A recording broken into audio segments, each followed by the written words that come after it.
very nice introduction, and thanks to all the participants for showing up. It always surprises me that people want to come listen to me. So yeah, I'm very privileged and thankful that people are here this evening.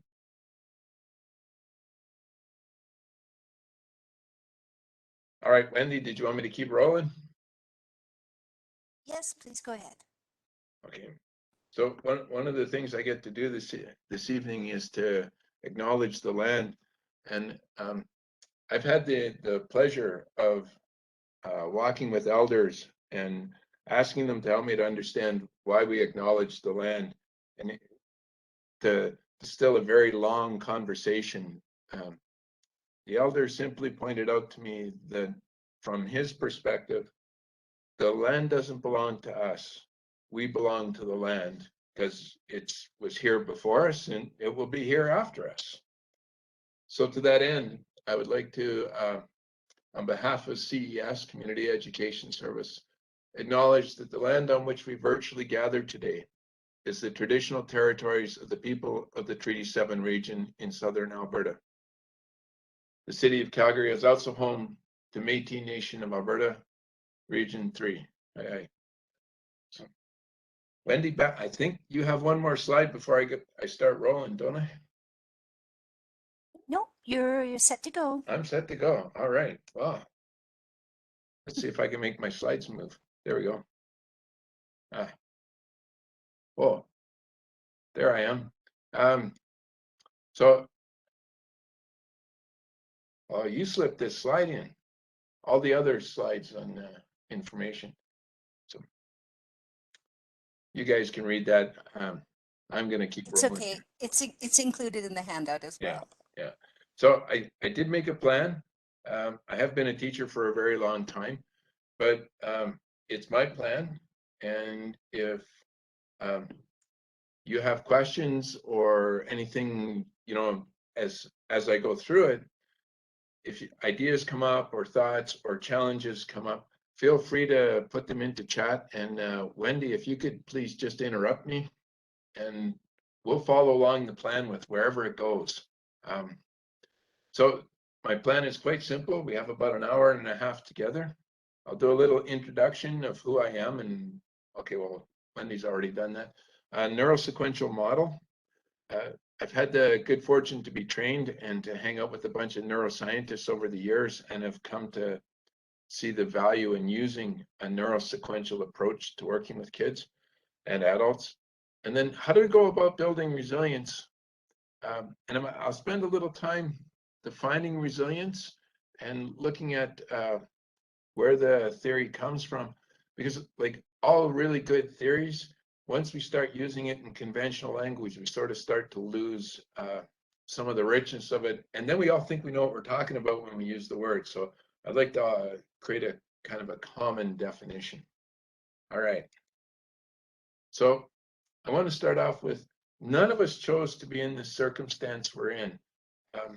I like to defer to J.R. Tolkien when I first read this way back in the 70s. So I have been around for a while. And a lot of us are feeling the same way that Frodo was. I really wish it need not have happened in my time. So do I, right? But we didn't have a choice, right? What we have a choice with is what we do with the time that is given to us. And what do we do when we're in adversity? And one of my first presuppositions in the introduction is that human beings, our biology, our human story, our narratives, our cultures, are all about dealing with adversity. Look at folk tales and fairy tales from cultures all over the world. The hero often starts and overcomes adversity and comes out the other end. We've been telling these stories. We've been dealing with pandemics as long as we've existed, and we all have a lot of cultural traditions and beliefs on it. What we do with it is what matters. Okay, so I was in an international gathering of people who use the neurosequential model, And you can see in the slide, childtrauma.org is an international organization that I'm a trainer for and belong to, and is a key part of my my doctoral research. But in one of our recent gatherings, one of the participants put this phrase out for all of us to consider. We do not need to catch them up, we need to catch them all. Because there's been a lot of conversation about learning loss and development loss, and that we need to get people back up to grade level. And I think the first thing we need to do is just catch them. We will catch up.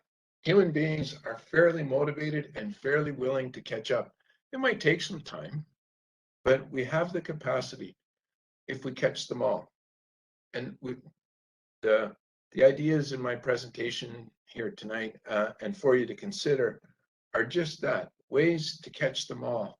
And as I go through tonight, I invite you to just kind of rethink some of our established conventional wisdom, because some of the models I present, although old, don't necessarily fit in to some of our established ways of thinking. Partly because the neuroscience is fairly new, and partly because we think we're the first ones to be in this kind of adversity. Where it's really kind of funny, a former colleague of mine sent me his great-grandfather's vaccine passport from the smallpox epidemic and vaccination in the 1920s. They had vaccination cards so that they could ride the train. So we've really been creating the same solutions. We just sort of forget that we've done it before. All right. So the model I'm going to show you really follows along with this thinking. Essentially, all models are wrong, but some are useful. And hopefully I'll give you a useful one tonight, because the model is just that. It is a way to represent knowing. It's a way to represent the complexity of neuroscience because there is no way to do it other than to create a model. It's a little too abstract to be able to hold in front of us. Well, okay, it is for me. I know there's some way smarter guys that are way more capable of doing that than I am. So let's get going here. So the neurosequential model is based on the idea, and it's a very simple idea, that the brain mediates all of our thoughts, feelings, actions, and connections to other and the world.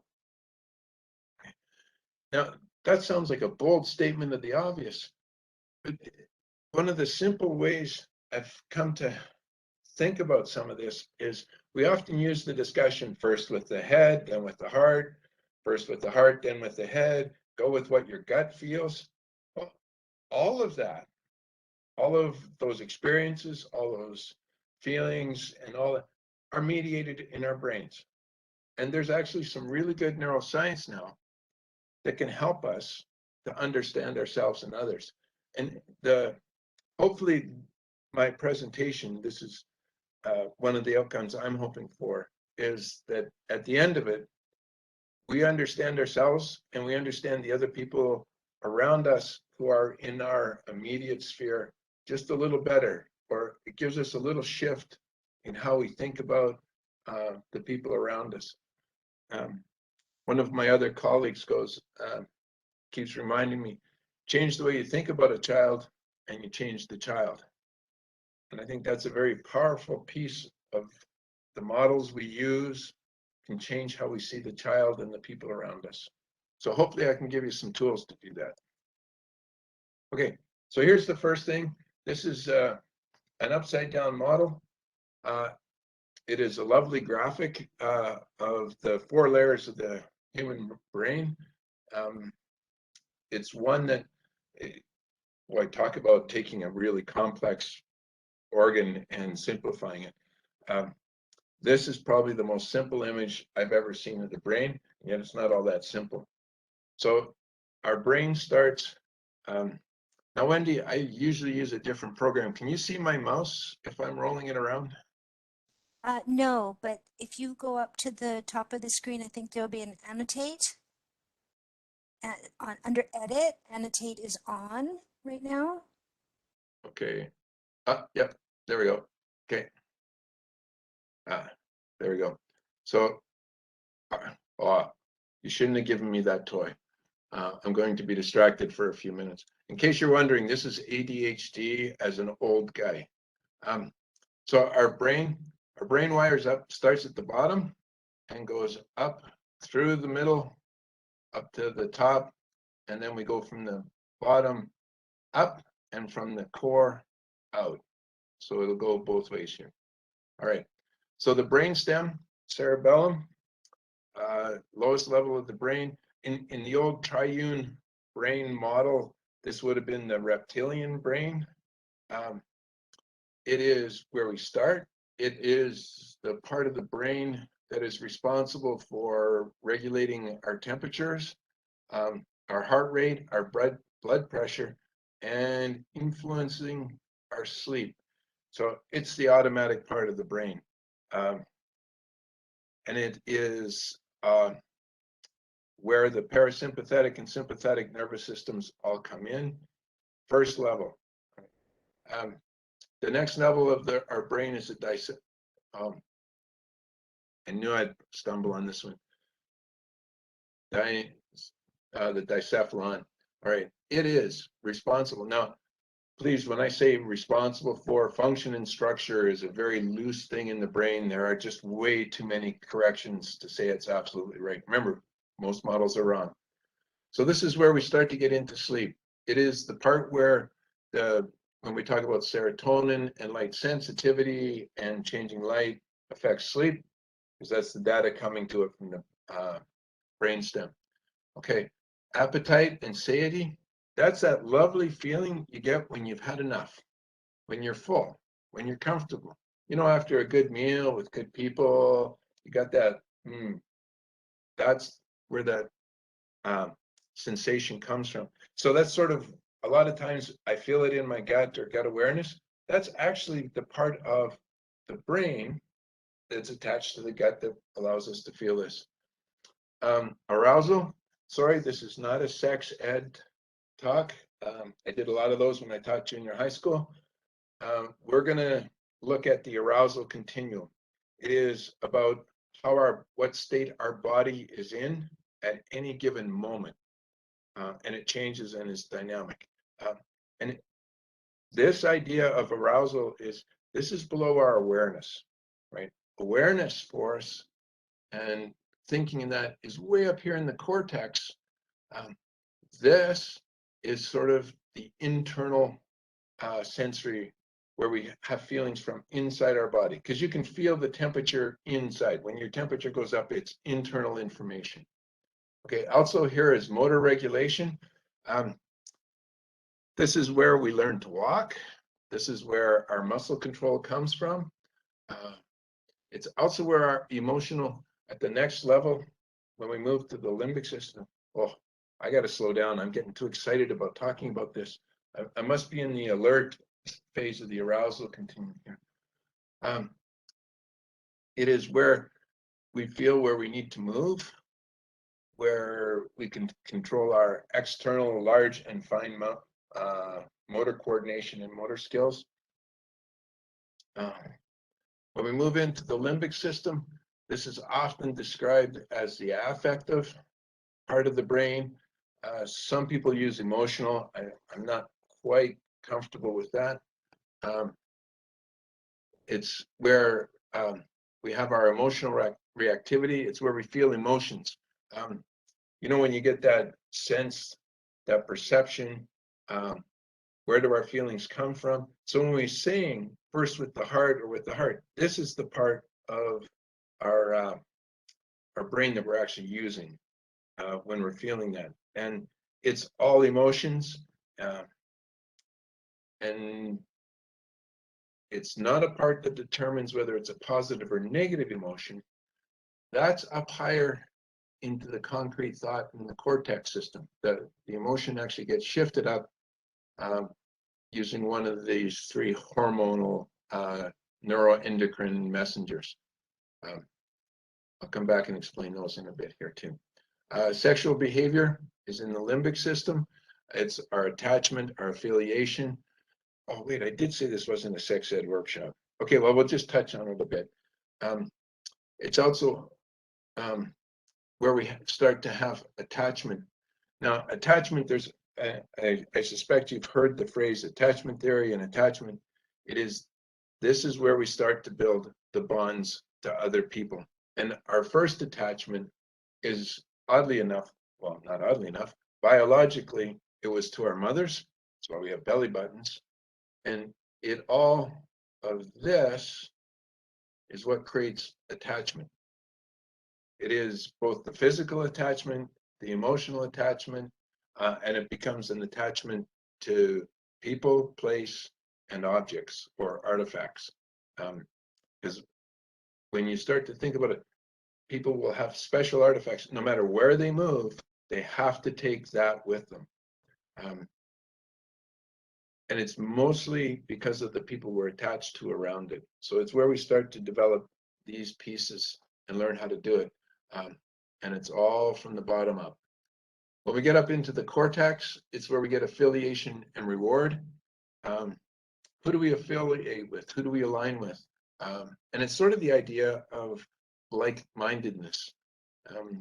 When you start to look at, and I'm a high school teacher, so I'm going to use a high school metaphor.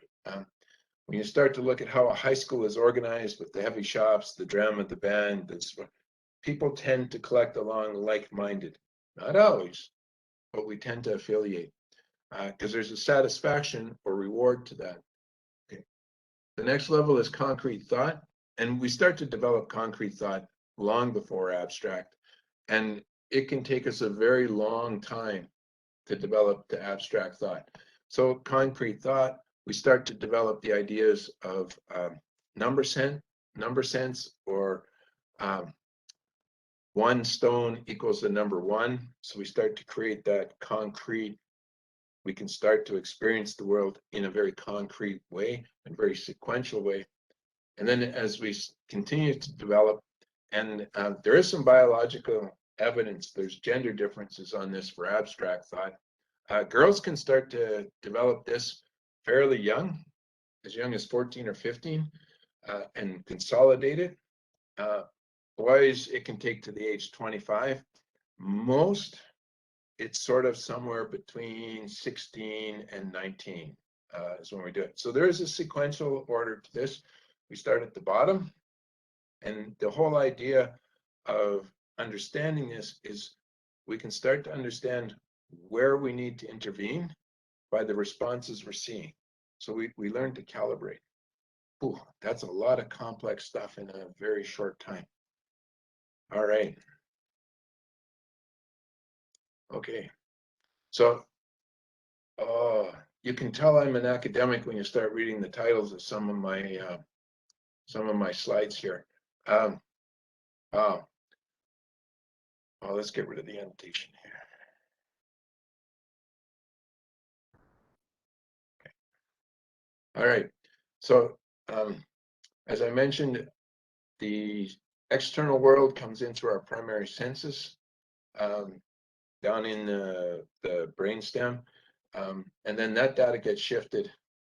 I better annotate this again.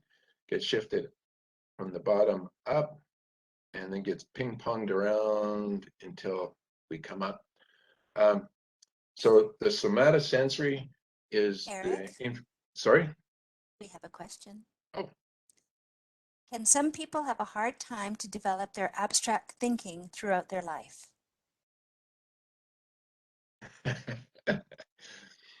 I'm going to pop back to that slide. Yes.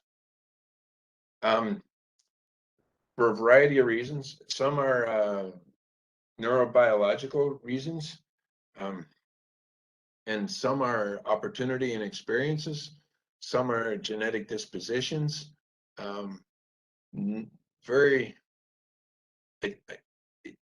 It can't be intentionally avoided. Well, that's a long way of saying you don't get to control it because it will develop, and it will develop in pieces, and it does take time. And then there are some dispositions and ways of being in the world where the abstract thought is there and present, but we'll still shift to concrete. It becomes kind of a preferred way of processing in the world. It may never become a dominant processing, and yet for others, it may become the dominant form of processing. And all of this sequential development is impacted by experiences, lived experiences, and then beliefs about the lived experiences and processing of the lived experiences.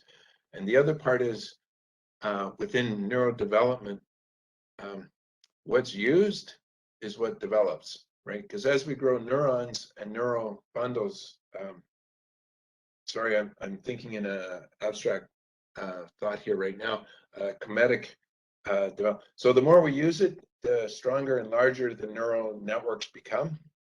So we actually have to use it to grow some of the neurons, or for them to continue to develop. It's not that they're not there, we just might not have developed them or developed robust networks around them. We may actually have developed very concrete networks and not abstract networks, or vice versa, or both.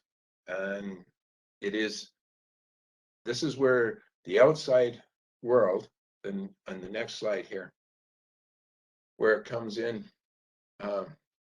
through the external world, through our primary senses, starts to influence which neurons develop. If you've never, a very nice example of this from my own lived experience, if you don't learn to skip, like jump rope when you're small, learning how to jump rope as an adult is a very difficult thing, partly because you don't have the neural network.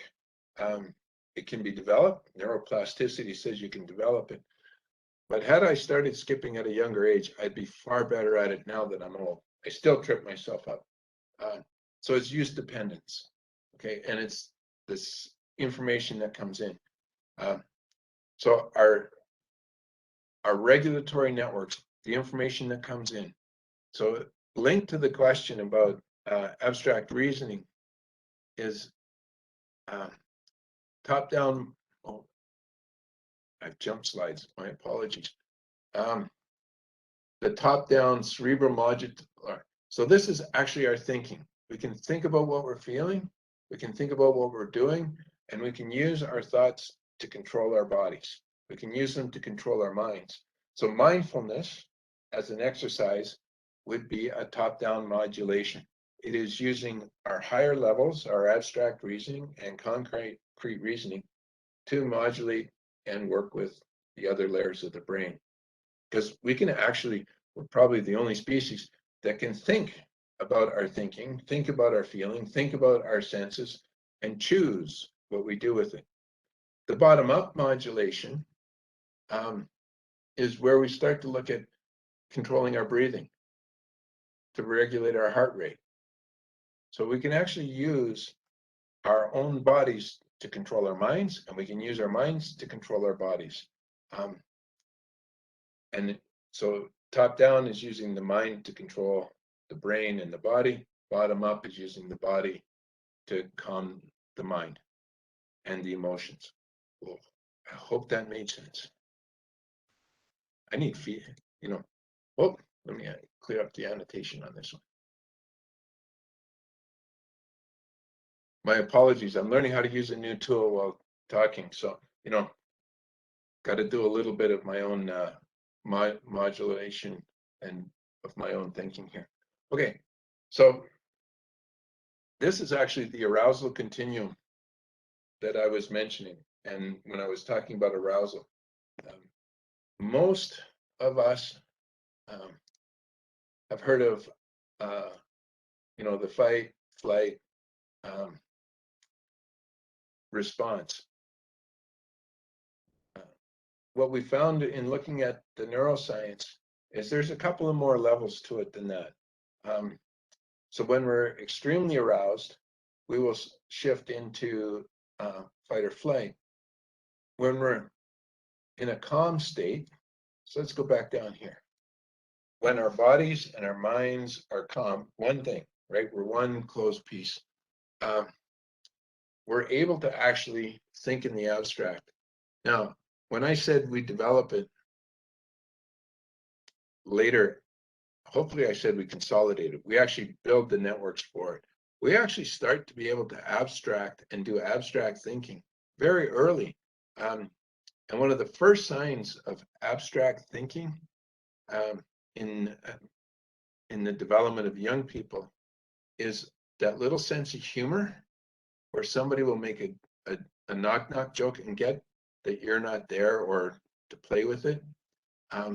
The other is storytelling, making up stories, and imaginative understanding, right? We have, at a very early age, we start to develop our imagination. Sometimes it looks like lying, but that's an early abstract construction. Oh, I can make stuff up. Let's see what happens when I make stuff up. So that's an early piece of the cognitive ability. You have to be in a calm state to do it. We're using our cortex, and that's referred to as reflect, right? We're inward looking. When we hit alert, which this is the performance zone. When you're alert and you're able, you're focused, your cognition is very concrete. You can think things through, you can solve problems. When you look at athletes, when they're at that alert state, they actually almost stop thinking. They can just function and perform. It's when you can just run at a very smooth, constant level. We're into the limbic system here. Now, we also tend to flock. And flock is where we just like to collect around others.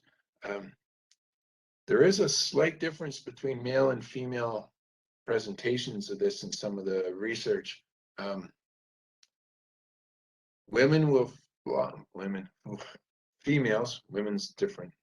Well, this is a whole different workshop. Females tend to flock when they're into an alert state. Okay, freeze. Now we're actually going down levels in the brain. We're downshifting into the limbic brain, the midbrain, very emotional response, and our state is an alarm state. Now, alarm state can be, with the choice of language here, we have to be careful not to assign positive or negative to this. An alarm state is a heightened alertness. And it's a wide range from just heightened alertness to, oh, what's that noise, to, oh my goodness, it's a fire alarm. Right? That's when we start to shift to reactive. We're now here at an emotional level and an emotional processing in the limbic brain. One of the key pieces when we start to look at this from a neurodevelopmental perspective, and I suspect if your parents, you have said this to your 4 or 5-year-old, use your words when they're in a strong emotional state. We've all seen the youngster who just stomps their feet and clenches their hands and they can't get the words out. Because as we downshift into the midbrain and into the limbic system, the lower part of the limbic system, it is actually below the part of the brain where there's language centers available to us. So we express it in our bodies, and so we have strong emotions. How many times as an adult have you felt so emotionally in such an emotional state you can't find words? All you can do is just let it flow out. So an alarm state can be both good or positive and negative. Flight is when we hit fear, when we're absolutely afraid and want to run. We're deeper into the brainstem. It's reactive. We don't choose our actions. They just happen. And the simple example, one of our early examples is, and again, I'm a parent. I have 3 boys. I'd like to say I raised them, but they raised themselves. They're fair. No. my boys, I watched every single one of them. I'm such a bad parent. I watched them do this. I watched them reach out to the hot stove. I did warn them, but I let them reach because I also knew that the reaction would be fear from the heat, pull their hands back. It's an adaptive response. Most of these responses we have developed over the course of time of us as a species to be able to adapt and survive. Now, when we're in a fear state, our cognition, our thinking, our reasoning is reactive. We're not pulling in a lot of other resources and other ways of thinking. We just react. Flight's a reaction, freeze is a reaction. So it can all blur and mix together on the slide here. When we hit the terror state, we become absolutely reflexive. We don't think. It is in the brainstem, it is autonomic, it is pure survival functions. Now, how does this apply to our current state in a pandemic that's prolonged? Because most of the time when we think of this and we think of the fight-flight continuum, we think of a specific episode. And in Calgary, that's driving on Deerfoot Trail. It quickly moves us into alarm state, like, or fight or flight while driving Deerfoot Trail, like the road rage. It's a reflexive response in that moment of terror. This continuum exists over a prolonged period. For most of us, our experience of adversity and trauma, or most of us in North America, many of us in North America, 2/3, our adversity tends to be episodic rather than chronic. When we get into states like a pandemic where it is chronic, this has been going on for a year and a half and looks like it's going to go on. When we may have started the pandemic, we were in a state of alarm. When we first started going, oh, it's just like the flu, it'll come. And then when we started to see the closings and then to terror, it is possible for us to live in a terror state for a prolonged period or a fear state for a prolonged period and not feel it.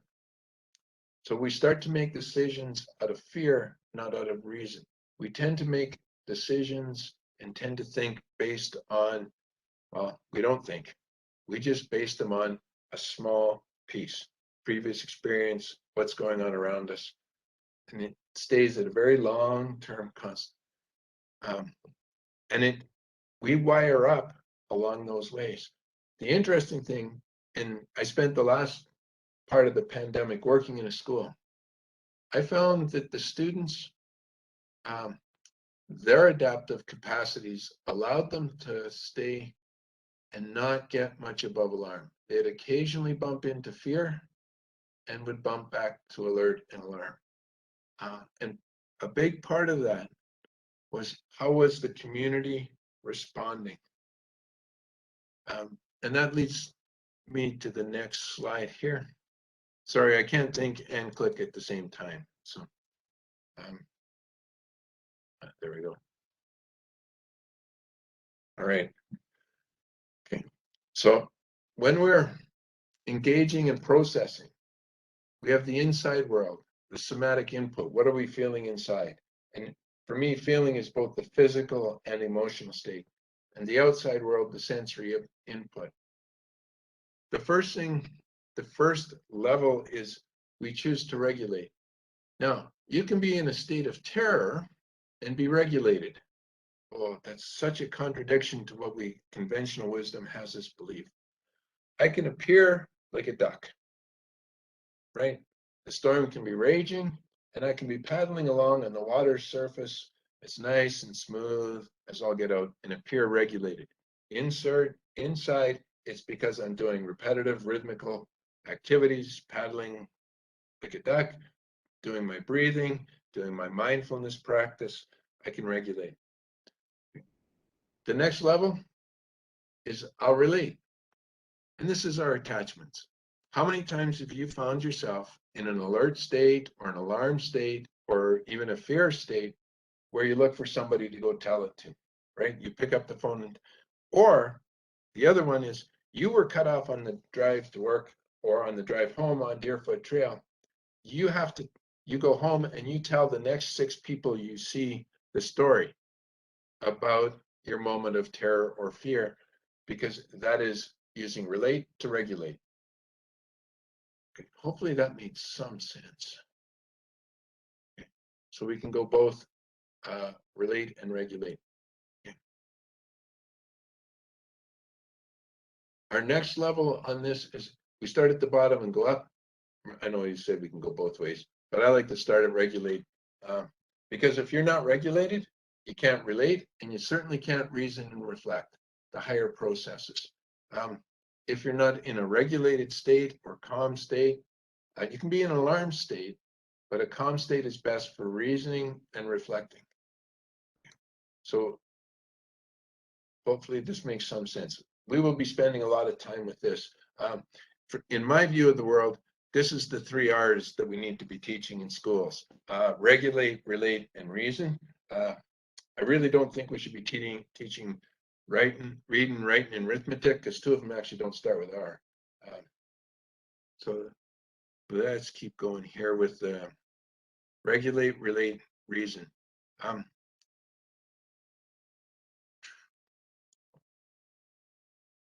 Let's go back one. Whoops, sorry, going the wrong way here.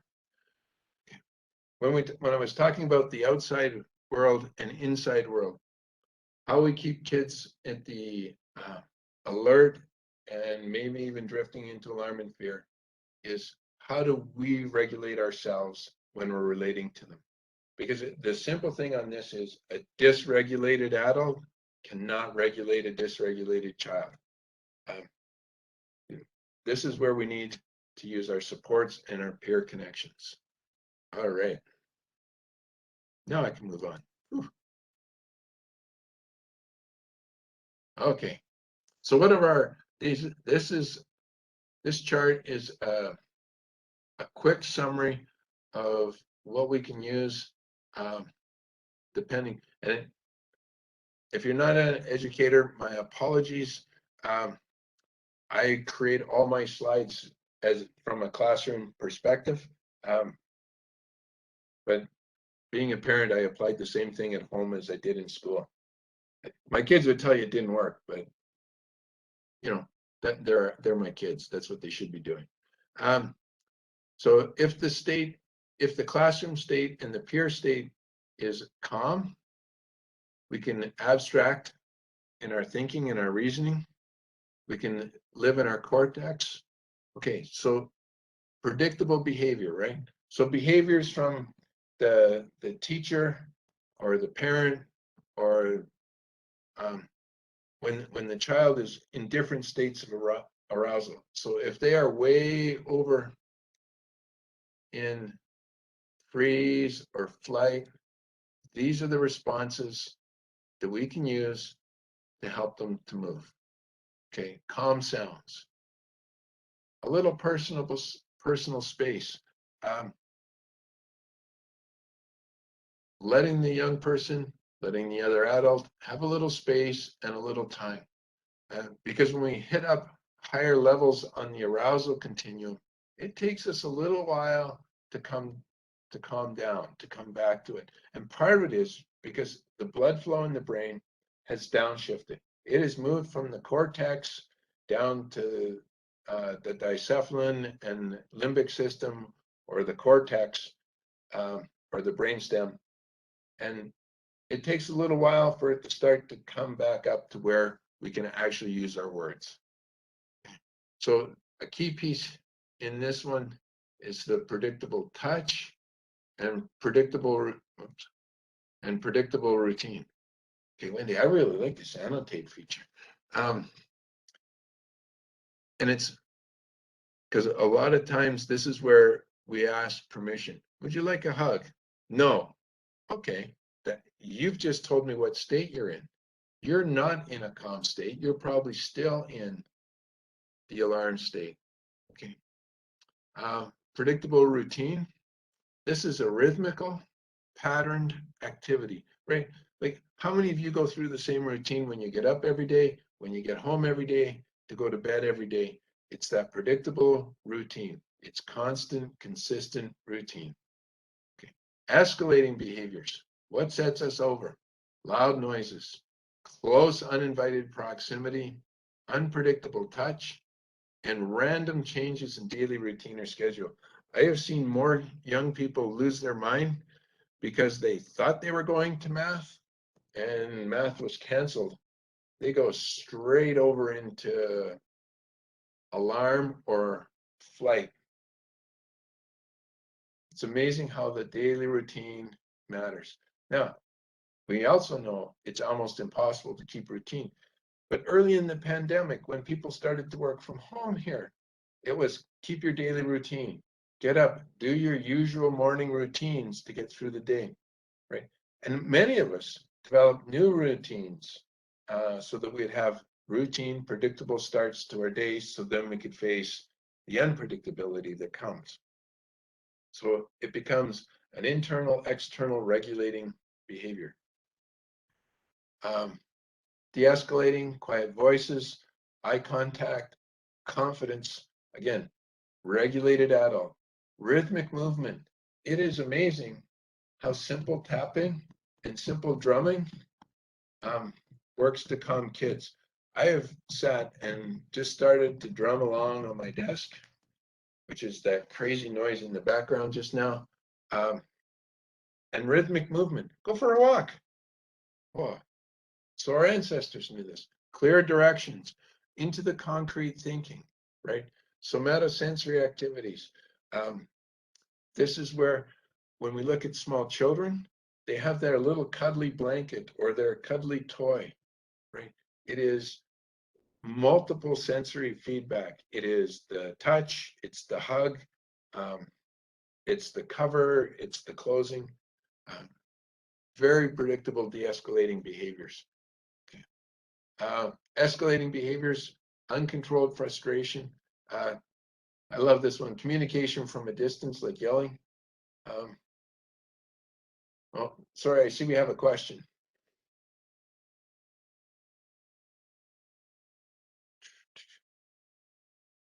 You want me to read it out, Eric, or have you got it on your screen? It disappeared off my screen. If you could read it, please. Okay, yep.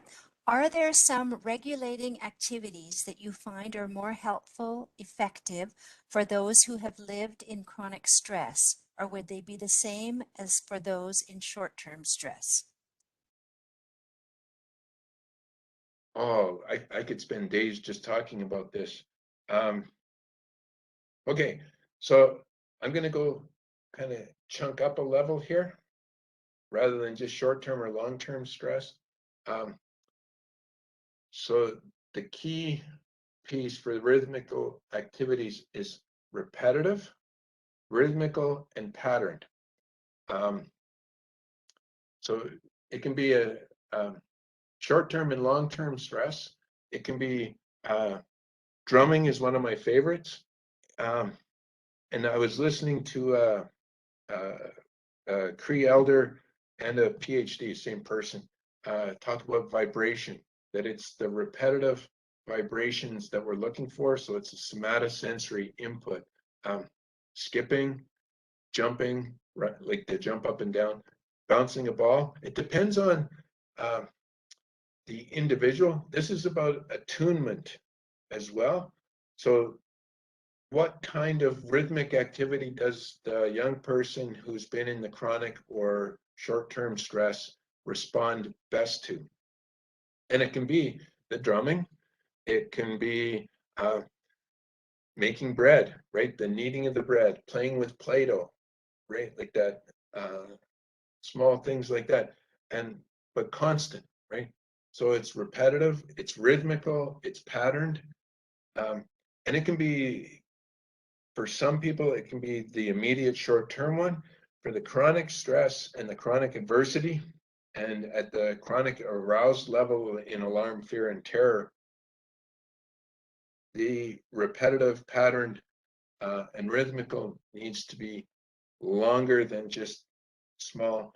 It can be many sensory things, but it needs to be over a longer period, which is why, interestingly, the horse therapy is very useful for people who have experienced post-traumatic stress disorder, because you spend an hour or an hour and a half grooming the horse. It's repetitive, it's rhythmical, and it's patterned. So it can be in many different ways and can come up in many different ways. So which one is the best one? My answer is the one that works for the person. Oh, that's a long answer to a very hard question. Like I said, I could talk for days on that. Then we can start looking at what small actions we can do. Okay, where was I? De-escalating behaviors. Well, right, where we're talking singing, humming music, reflective listening, reassurance. How many times have you been talking to somebody and you hear the empathetic grunting? Look at that, repetitive, rhythmical activity. Yes, yes. Right. So it's that. It can be as simple as that. Now it's in the relate field as well. Now we're into relate. Right? Calm, quiet presence. How many times when somebody's very upset do you just sit with them and turn off the lights? Right? Just quiet. Create a quiet place. Ironically, we use timeout rooms as taking all the sensory away, whereas an effective timeout room is a place with lots of multisensory activities, very quiet. The white noise can be humming, right? But very, very quiet, very low intensity. And then flight, calm affect, highly regulated adult. I have faced many young people that really wanted to act out and to fight. And believe it or not, I discovered standing with my hands in my pocket was probably the safest thing to be doing because I'm calm. I'm disengaged, but don't disappear. I'm standing there and it's just one adult, one kid, and it's very patient. All right. Okay, I think we've hit enough of this. We'll keep rolling along. So I hit lots of areas. Oh. All right. I love this slide. Don't be afraid of stress, right?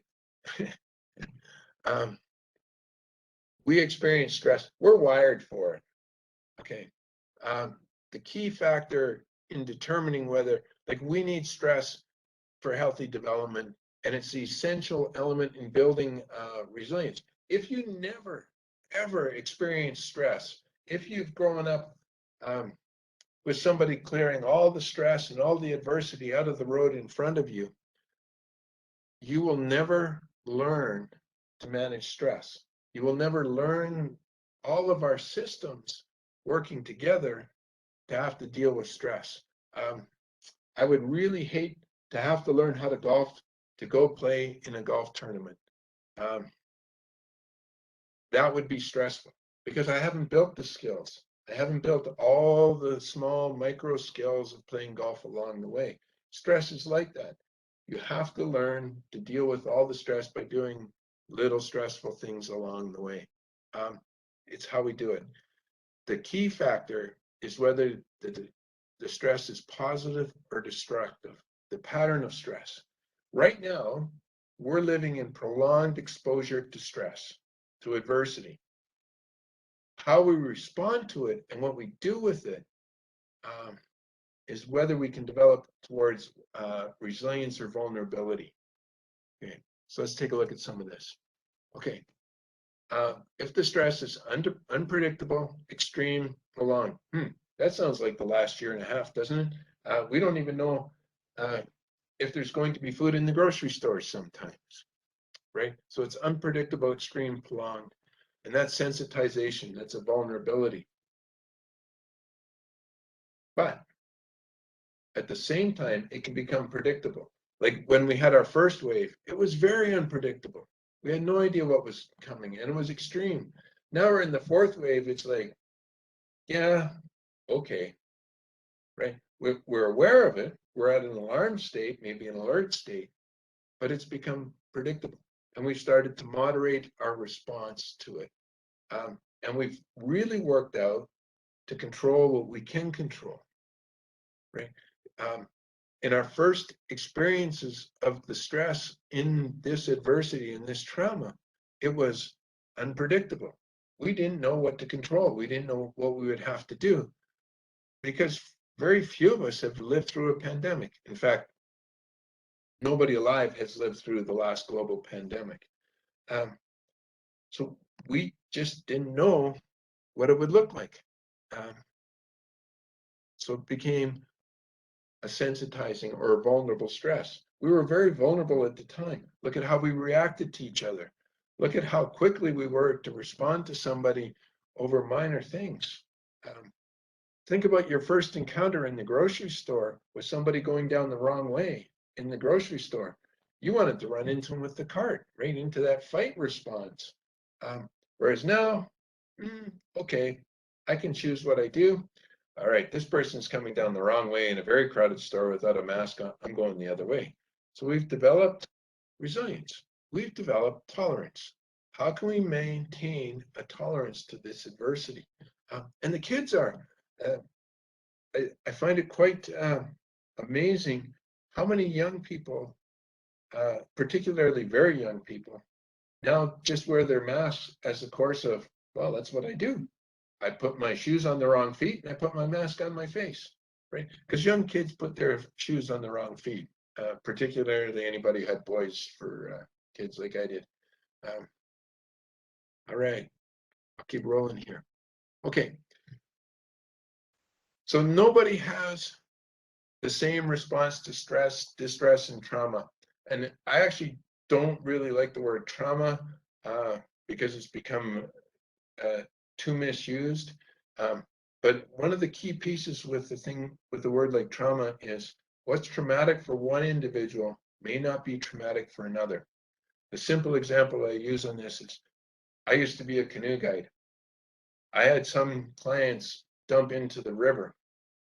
For one, it was like, woohoo, let's do this again. That's the best event. For another one, they actually thought they were going to die,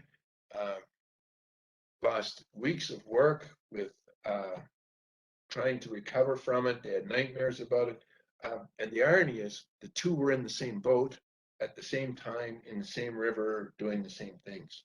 So everybody's response is very different.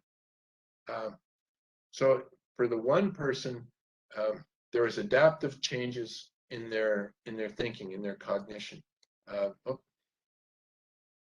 Still learning how to annotate, sorry.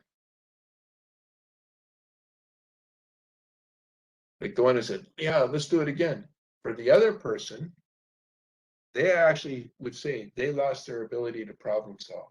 They couldn't move out of the change in the way they felt, in their affect, right?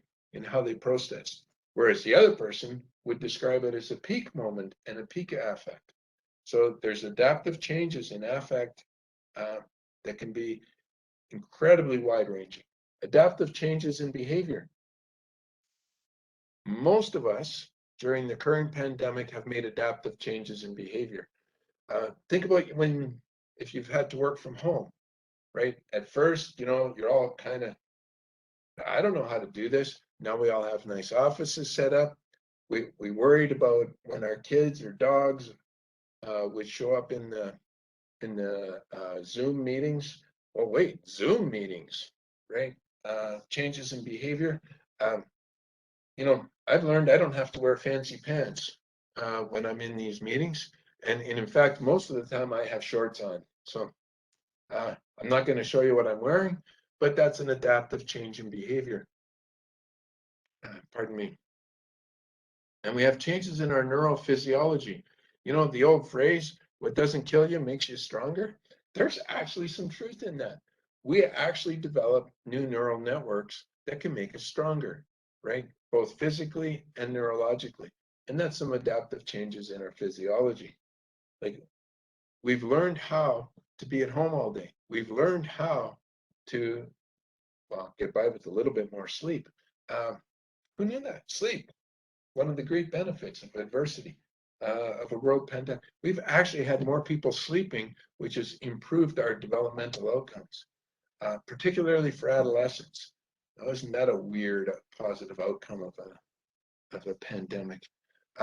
So there's a change in our physiology, and adaptive changes in our behavior. Look at hand washing, right? Simply washing our hands and wearing a mask. There were no cases of flu last year in Alberta during flu season, with some very simple changes in behavior. So very adaptive changes. And that's part of when we start to look at the pattern of adversity, is how do we recognize, are we adapting, or are we developing our resilience, or are we developing our vulnerability? Both can be occurring at the same time. It's not an either or. We have a very wide response and a very big change in patterns. All right.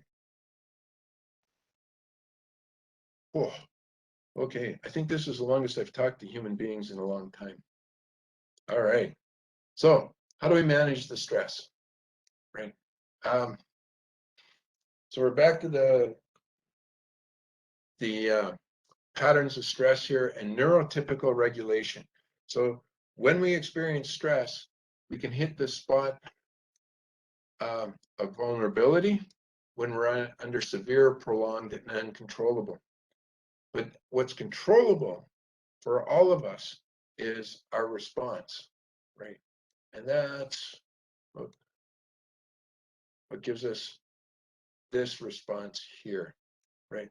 Most of us during the pandemic have spent probably a great deal of our time of energy somewhere in this space, bouncing between vulnerability and resilience, and bouncing back and forth. There we go. Oh, you see, you shouldn't have given me toys. That now I'm distracted, right? Repetitive pattern. And this is what happens when you let a child play with the controls. So our regulation has been that back and forth. And you felt that. You felt those moments. And the kids have felt those because we felt them, right? And that's okay.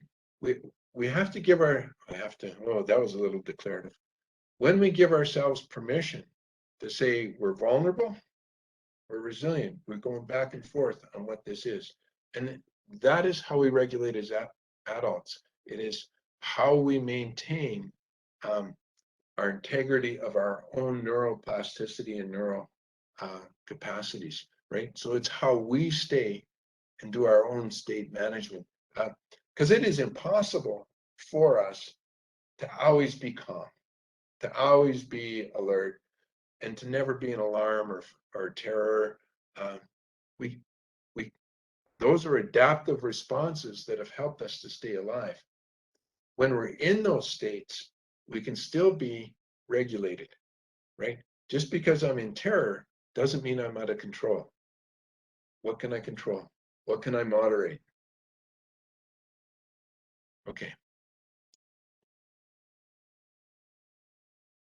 All right.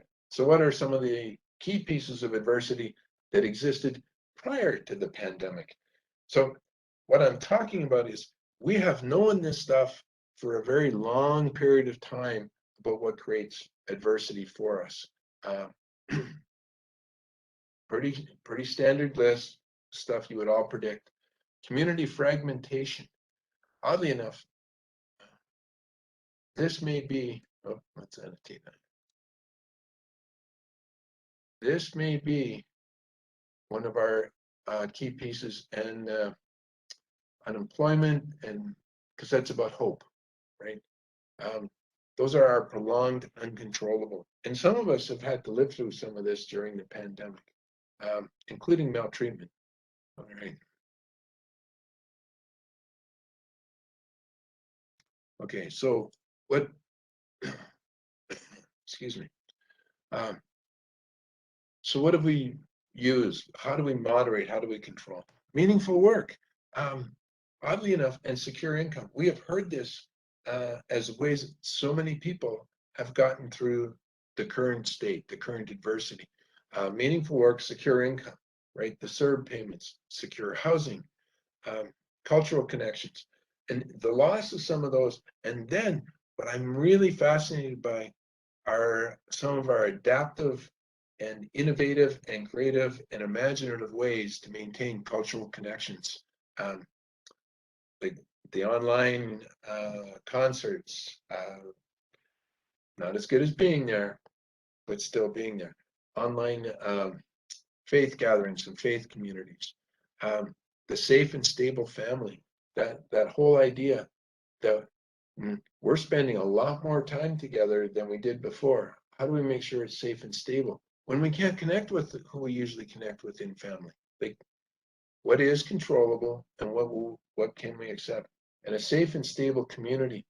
And that has been one of the key pieces that we've been trying to create uh, around the globe, like with our vaccinations, with masking, with hand washing and social distancing. Now, isn't it interesting that our idea of a safe and stable community has come down to some very simple, self-managed, self-regulated actions to take care of each other? Because it's controllable. It is within our sphere of control. Those who are choosing not to participate or choosing to participate in them, it's a result of where they are on the continuum. Because we want to regulate, right? Well, we regulate based on what we know to do.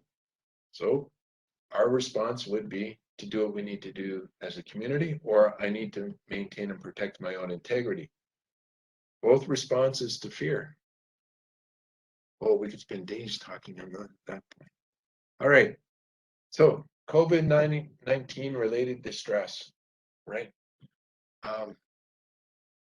It is how do we bring structure, predictability, moderation, and controllability to all the stress in our life, and the kids' life too, right? Because if we're a dysregulated adult, we got dysregulated kids. So we can apply this to the kids we work with, to the adults, to our young people, to our relations. And how do we go about doing that? Okay, there is some really, really old research on resilience. Oh, sorry, there was a question there. Okay, I've learned how to do this. Did they direct it to you? Because I don't see it in the chat box here. Okay, I have a child who is at that transitional stage in the development from tween to teen. About 2 years ago, traumatic experience. Yes. I'll look on all being negative tween. Oh, sorry, I'm reading this to myself. Wendy, do you know if everybody has access to the chat so they can read it? No, it was just sent to you. So if that person again, whoever sent that question, if you just choose everyone, if you want to share that question with everyone, or send it to How host about and I can read it out it's loud. a fair personal question, so I'll hit the Or you I'll can hit that. respond after the session, Eric. If that person could send me a chat saying who they are, and then we'll get Yeah, their email I'd be address. happy to You can chat with respond them to them. after the session. You know, the question comes down to the tween teen brain does change and the body has many responses to their environments and relationship. How could one address a young person who shows signs of dissociation? Oh, okay. So cool. We will have a private conversation afterwards.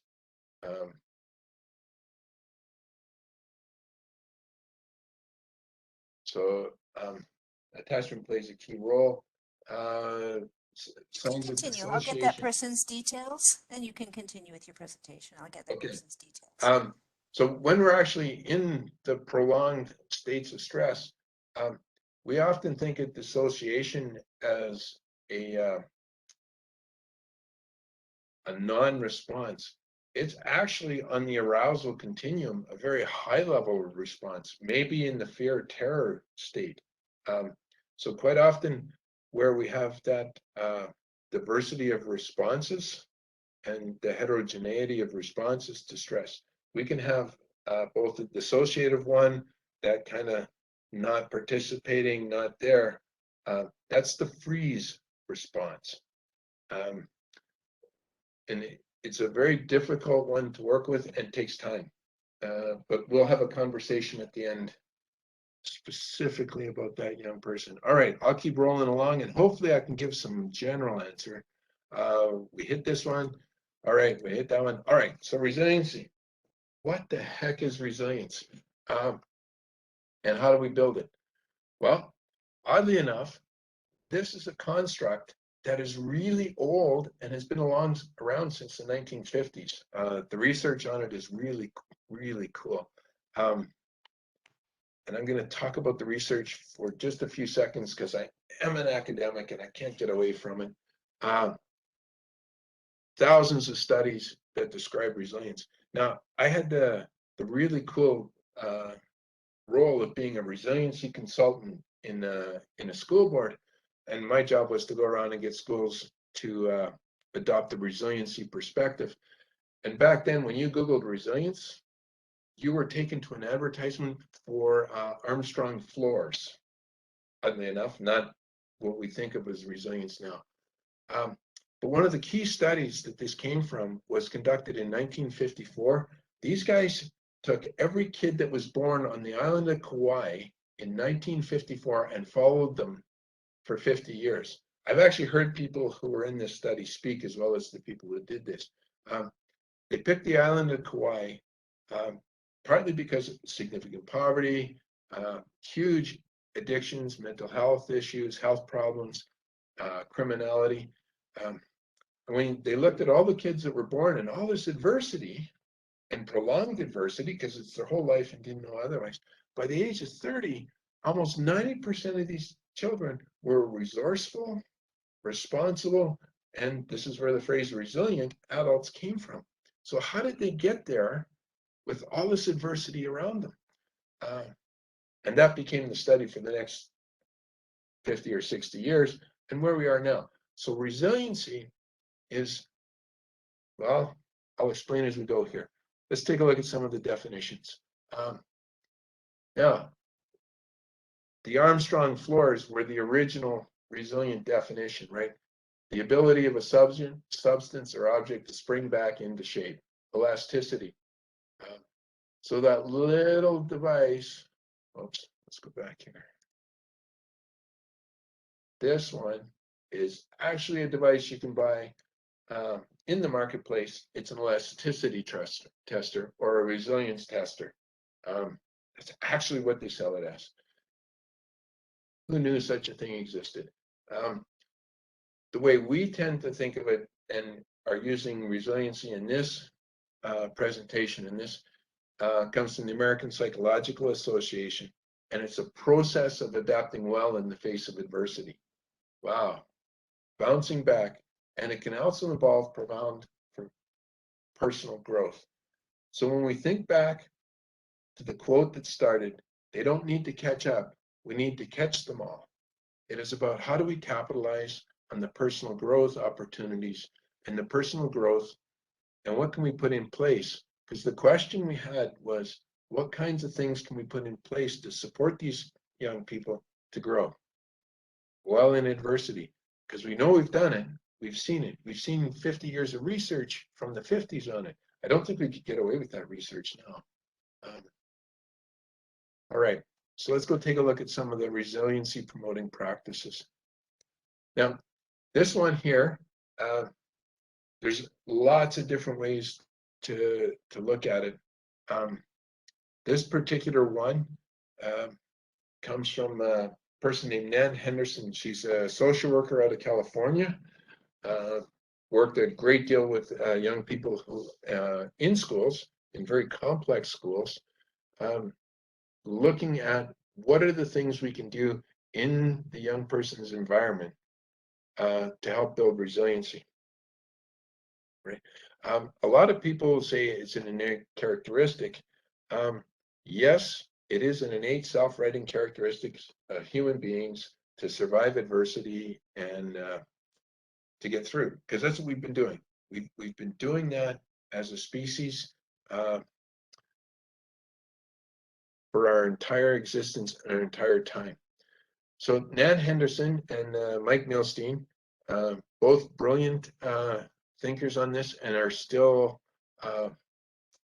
producing excellent resources. So if you Google Nan Henderson, you will find all kinds of amazing resources and places.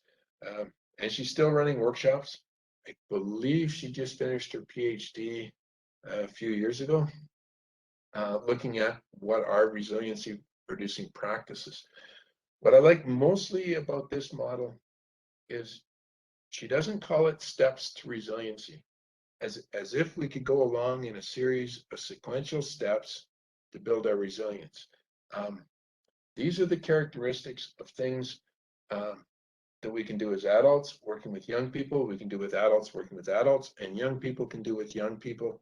It just becomes an intentional practice. We do a lot of this instinctively and intuitively because it just feels right, right? Because we want to relate. We're back to that regulate, relate, reason. That is the way we work in the world, the 3 R's. The idea of the resiliency wheel, it is, and I love this model, part of the model, it is in action. It is not a process, it's not steps, it's a wheel, it is a group of concepts and actions and practices that are constantly in motion and constantly moving. It is not a pie, it's not a chart, it's a wheel, it's turning. And that's action. And that comes down to another concept that we've kind of just touched on, and that's our own volition. Like the resiliency wheel spins on our volition. What are we doing, and how do we step forward into this action while we're in our own spots of vulnerability and exposure to risk? And one of the key pieces in building resiliency is, and it comes from of all old guys, Abraham Maslow, the guy who created the hierarchy of needs. In one of his articles, he describes there's nothing so good for the soul as caring for another. And that is how we build our own resilience, is we help others. We relate, we reason, we regulate. We use all these things to help others, to help ourselves. And while we're helping ourselves, we help others who then help us. It becomes a wheel. It becomes volition in action. Requires courage, requires energy. And while in a fear state, it requires regulation, right? Or an alarm state. Whew, okay, that was a detour. So how do we go about building resilience? 6 parts and components to the resiliency wheel. You'll notice one, oops, I'm going to learn how to use this before we finish tonight. I promise I will learn how to do that. We got one here in blue, provide caring and support. This is where we approach the young person from a point of view of caring, right? Like no matter what's going on, I still care about you. In fact, that's one of the hardest things to do when a young person is in a fear state or an alarm state, and it's maintaining your own self-regulation, but it's also just caring and support. When we looked at the de-escalating behaviors and the de-escalating patterns, they all require caring and support. But they are based on know the state. Where on the arousal continuum is the young person? Are they at calm? Are they in fear or terror? Dissociation is a terror. Are they acting out? Are they running? Are they fighting? What state are they in? Know the state and pay attention to the state, and then provide caring and support for the state. Trying to have a conversation with somebody who is in terror or fight or higher up on the arousal continuum, we know that they're not operating in that part of their brain. They have downshifted down to the limbic system or down into the brain system, brainstem. They've gone brainstem on us.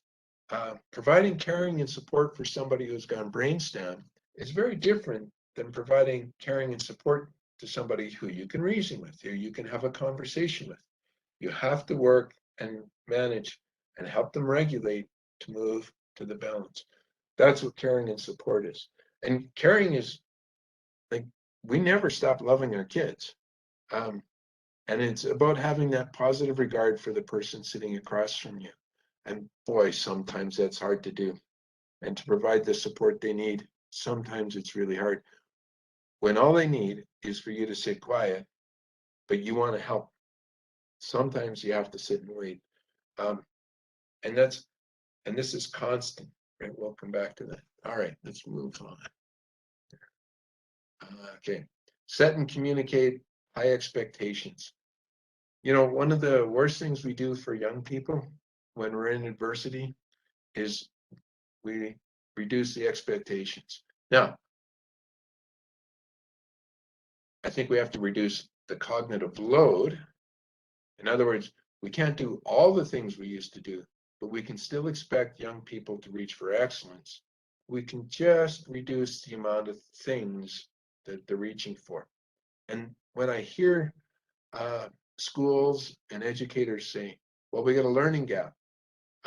So you did reduce the cognitive load, but you still kept the expectations high. Now, high expectations in an online world during adversity might just be, I showed up at the class. I showed up to the online seminar. Sometimes that's a high enough expectation, and sometimes that's the realistic one.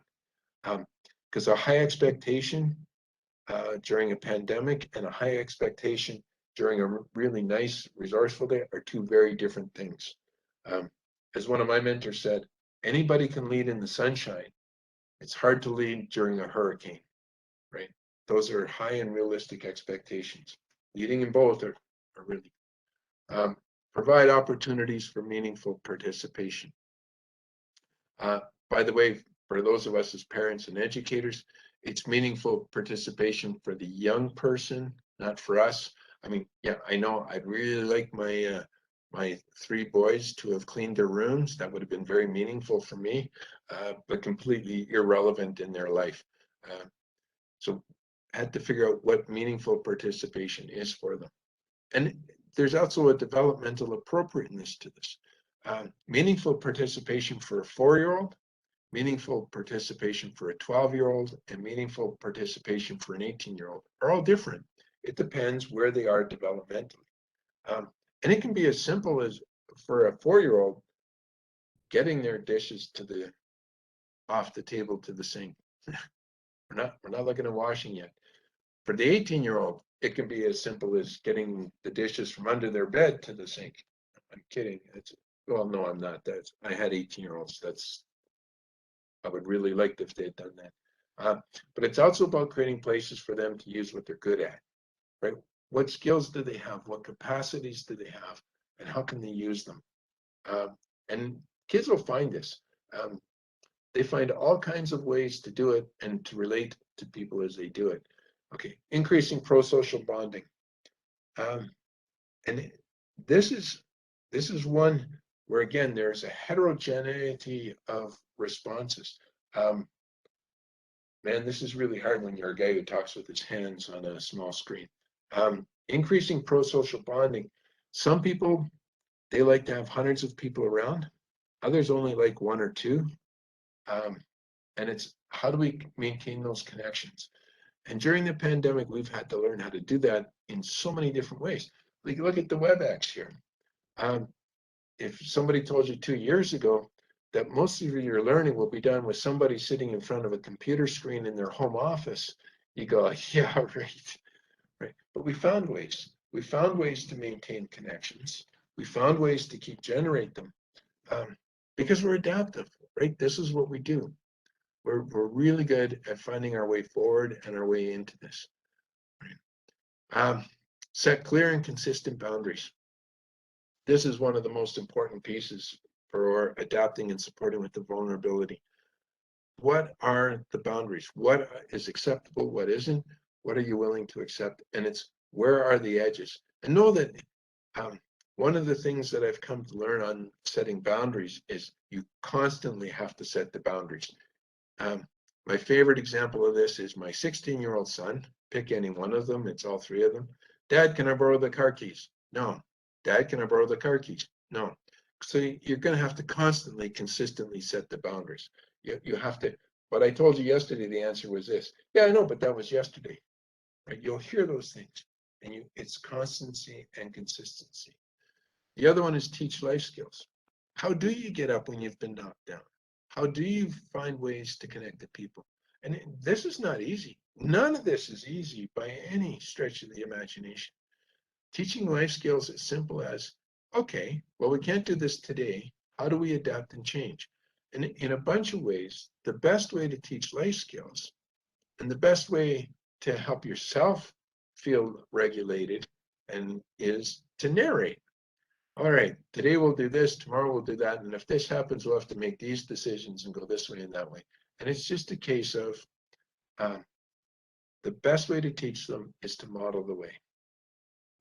There's huge concepts. I used to spend 4 or 5 days to teach these 6. You guys are brilliant. You know, I haven't seen any questions, or you're all asleep, one of the two, and I can't tell. So what do we need to do? And when I started writing this and putting this, I think when Wendy contacted me, we were really optimistic that by the fall, which is now, so 6 months ago, that we would be adapting after the adversity, not adapting in the adversity. So I think we're still in the adversity. So the first key to it is regulate, relate, reason. Bottom up. Start at the bottom of the brain and work up. Even in a calm state, you still regulate, relate, reason.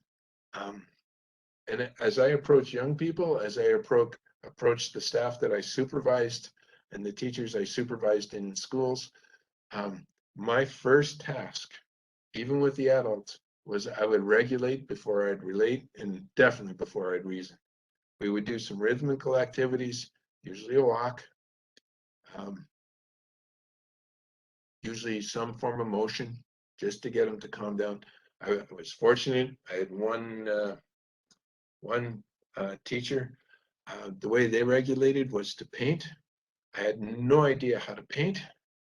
So whenever I would have to meet with them, we would sit down and regulate by painting, and then we could talk about pretty much anything. And that was about paying attention to state. What is the state? What am I seeing here? And learning how to calibrate the state.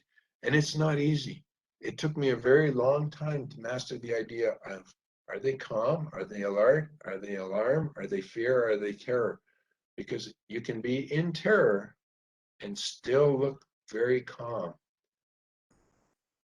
And it's a very fascinating, particularly in prolonged adversity. The other key that I find when working with young people and adults is what's right with them is far more powerful than anything that is wrong with them or going wrong for them.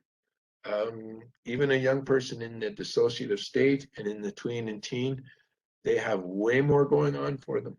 I spent over a decade working in a group home setting, in a therapeutic setting, and I came to realize that 95% of the time the kids were on track.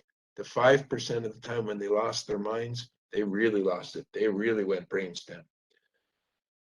I started to focus on the time when they were right and when things were going right and when they were starting to regulate themselves.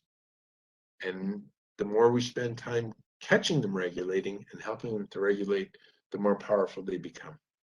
And have patience, right?